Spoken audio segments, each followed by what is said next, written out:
Hello bachcho, let's see the question, and here the question is calculate the molarity of 30% weight by weight NaOH solution if the density of solution is 1.05 gram per centimeter cube.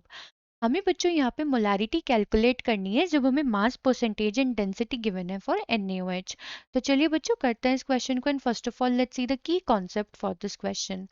अगर बच्चों में molarity find out करनी है with relation to weight percentage तो formula होता है that is equals to mass percentage या फिर हम कह सकते हैं weight percentage multiply by density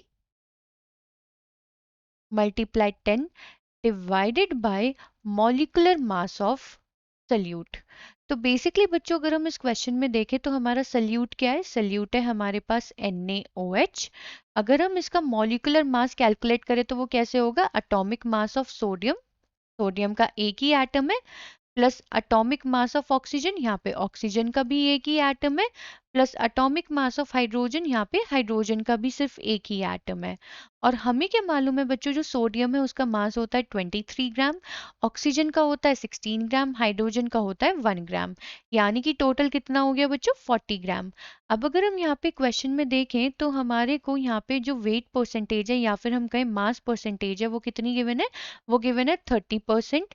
और अगर हम चेक करें डेंसिटी को तो डेंसिटी हमें गिवन है 1.05 ग्राम पर सेंटीमीटर क्यूब। अब हम इन सारी वैल्यूज को अगर फॉर्मूला में पुट करें तो हमें यहाँ पे मोलारिटी मिल जाएगी। तो molarity is equals to mass percentage यानी कि 30 मल्टीप्लाई 1.05 मल्टीप्लाई 10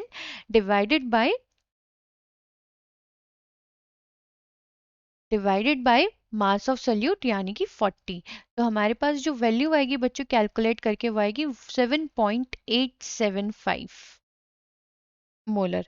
और हमसे बच्चों क्वेश्चन में यही फाइंड आउट करने के लिए बोला गया था। आई होप बच्चों आपको क्वेश्चन समझ में आ गया होगा। Thank you.